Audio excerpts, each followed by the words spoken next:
depois de conhecer a Cristo, continuar andando segundo o padrão do mundo. Não pode. Não pode. Porque as duas coisas não são compatíveis. Luz e trevas não caminham juntas. Ou seja, nós fomos escolhidos para ser luz e agora as trevas não podem mais fazer parte. E aí, Paulo, ele entendendo essa questão de que ele precisava mudar todos os seus comportamentos, ele escreve ali em 1 Coríntios 10, 31, o grande motivo para se viver de maneira diferente. E ele diz o seguinte, em 1 Coríntios 10, 31, acompanhe aí comigo, está escrito ali. Assim quer vocês, vou trazer para o imperativo, comam, bebam ou façam qualquer outra coisa. Qual deve ser o motivo? A glória de Deus. Percebe que esse é o grande motivo, essa é a grande motivação para viver de maneira diferente do padrão do mundo. Glorificar a Deus através de todas as nossas escolhas. Só que aí nós estamos vivendo uma síndrome terrível, é um problema terrível que tem dentro da igreja. É a síndrome da jumenta de Balaão. Vocês conhecem a síndrome da jumenta de Balaão? É aqueles que entraram na igreja através de um estudo bíblico, fizeram um estudo bíblico, reconheceram quem era Cristo, entenderam que precisavam se entregar a Ele, viver ao lado dele, mas depois que entraram na igreja, ao invés de continuar promovendo as suas mudanças, eles fizeram o quê? Pagaram. E estão sofrendo da síndrome de jumenta de Balaão.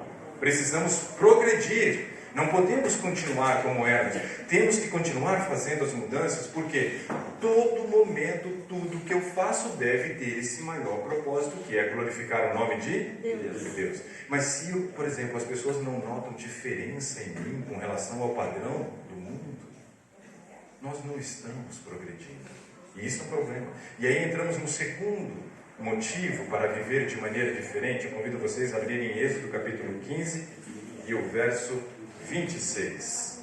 Êxodo 15. Não, vamos deixar Êxodo 15 e 26 para depois. Vamos para Levítico primeiro. Levíticos capítulo 11. Depois a gente vai para Êxodo. Vamos para Levítico 11. Levíticos capítulo 11 é um capítulo que todos nós conhecemos, não é? Sim. O que tem lá em Levíticos 11? As leis sobre os animais limpos. A lei sobre os animais limpos e os animais imundos. Mas ali é uma lei? Sim. Sim. E toda lei, ela tem um autor, sim ou não? Sim. E um propósito. Sim. Então o que eu quero chamar a atenção para vocês é quem é o autor e qual é o propósito. Sabe por quê? A gente escuta muito falar com relação à reforma de saúde, não é? Sim. É necessário? Sim. Será que é importante? Muito. Qual a importância? Vamos tentar entender qual é a importância. Mas olha que interessante. Essa é uma lei de saúde. Então nós vamos conseguir entender quem é o autor da lei e qual é o propósito. Então, verso 44, para acalmar o coração de vocês que querem colocar na tela ali. Levíticos capítulo 11, verso 44. Ali vai dizer quem é o autor e qual é o propósito. Então vamos lá. Quem é o autor da lei? Deus. Começa dizendo o que é em Levíticos capítulo 11. Vamos lá. Eu Pois eu sou o Senhor. vosso Deus. Então quem é o autor? E agora qual é o propósito? Sede santos, porque eu sou santo. E não vos contaminareis com os enxames de criatura que se arrastam sobre a terra. Ou seja, olha que interessante. O autor da lei é? O propósito da lei é? Santificação. E aí eu entendo o seguinte. Dentro desse contexto de falar sobre mensagem de saúde na igreja, eu já vi muita gente dizendo que a lei de saúde ela tem um propósito de salvação. Já ouviram falar isso? Sim. Muita gente fala isso, não fala? Mas isso é errado.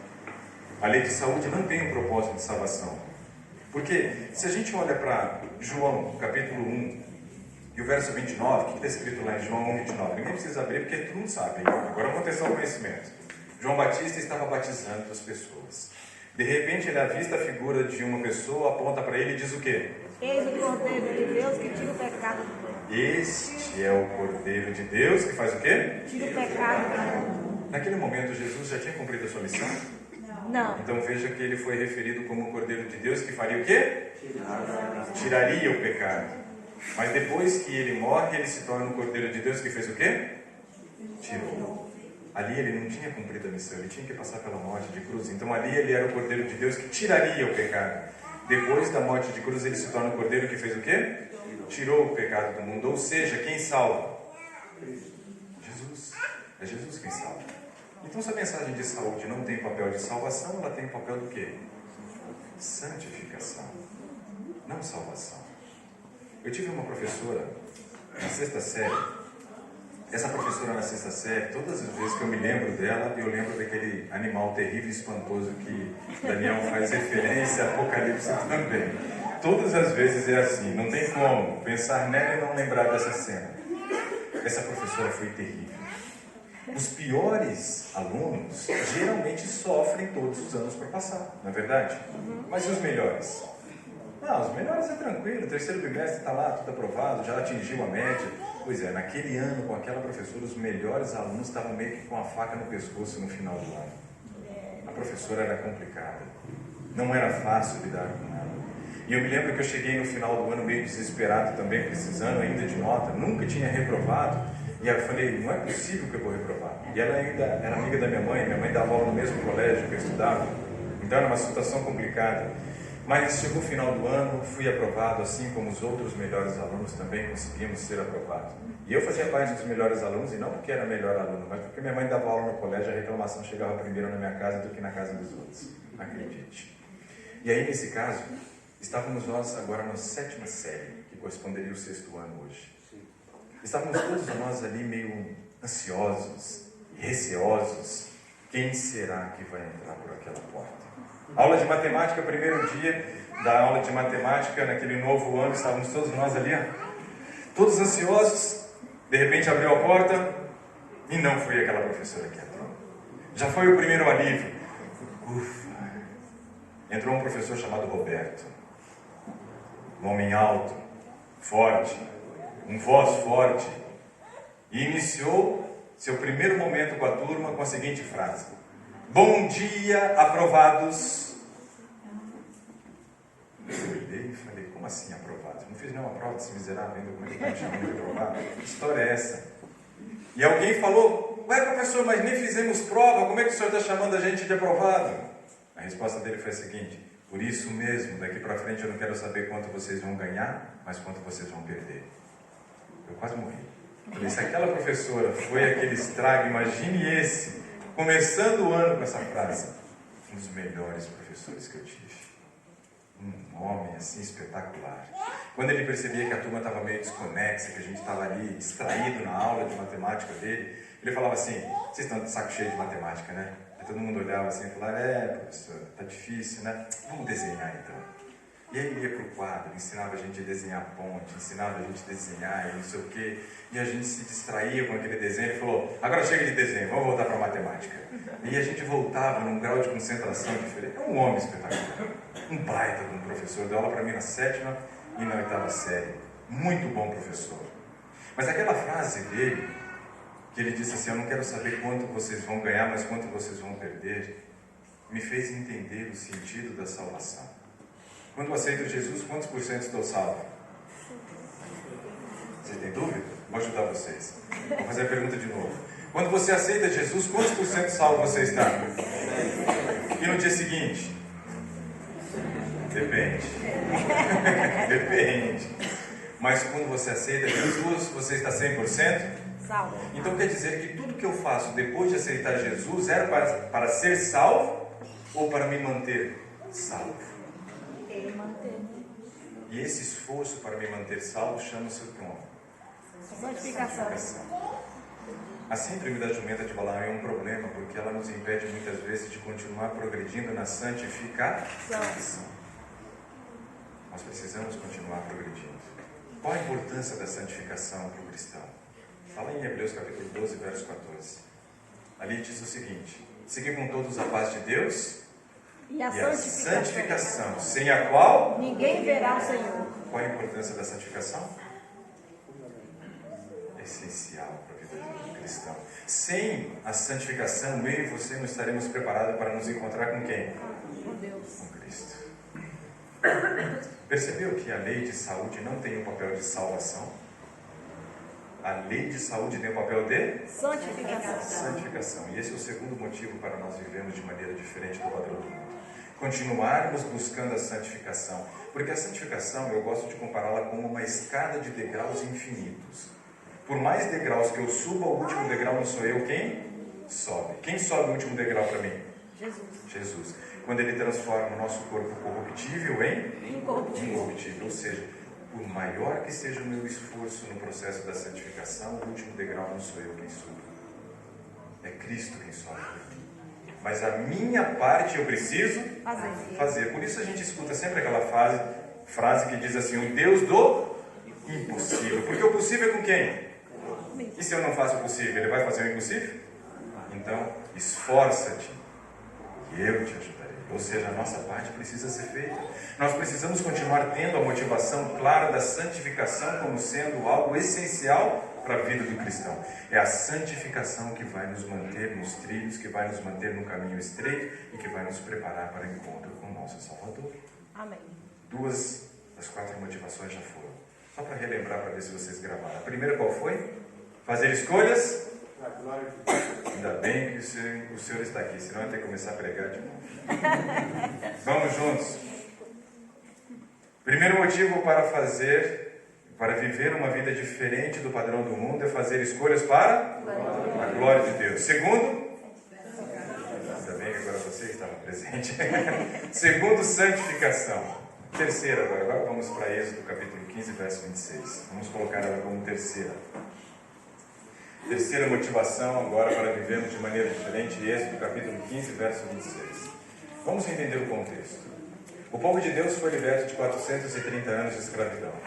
Cada geração era contada em 40 anos. Nós estamos falando de aproximadamente 11 gerações de escravos. Esse povo sabia quem era Deus?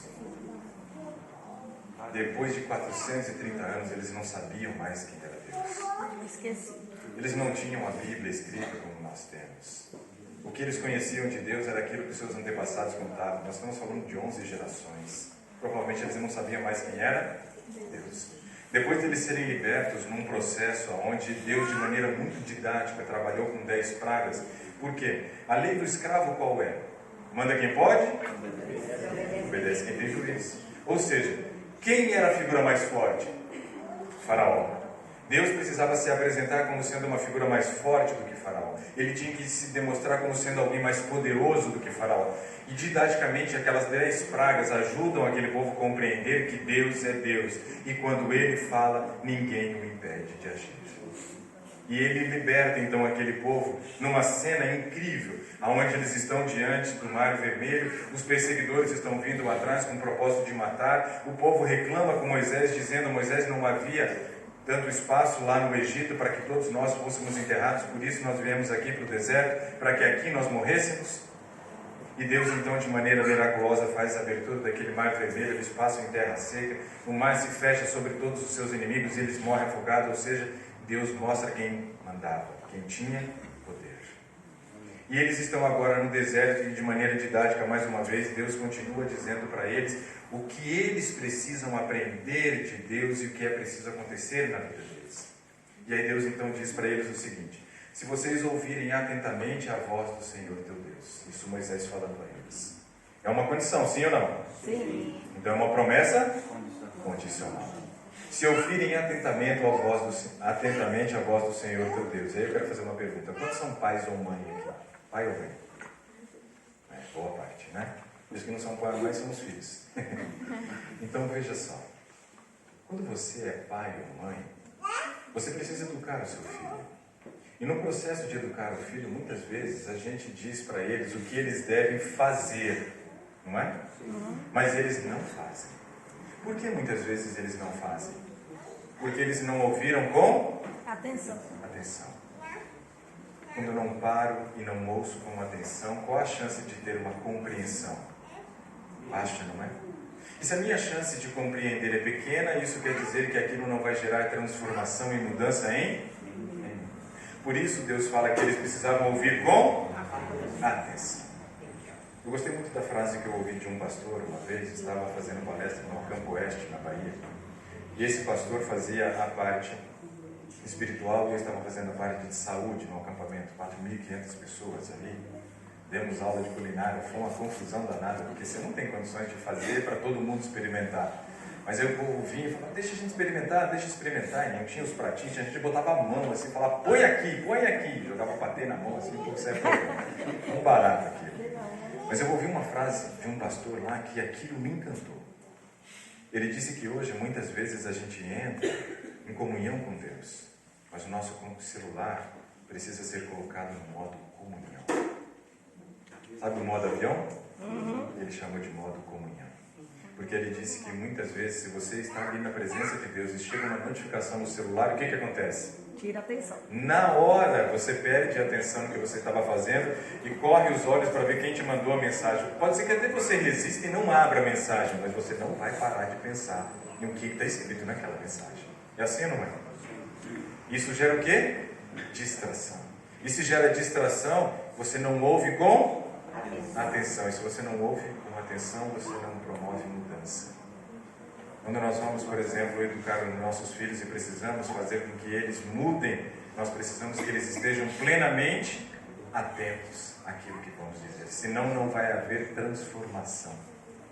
Se não tem atenção, não tem transformação. Por isso Deus pede que os seus filhos no deserto ouvissem atentamente a voz do Senhor.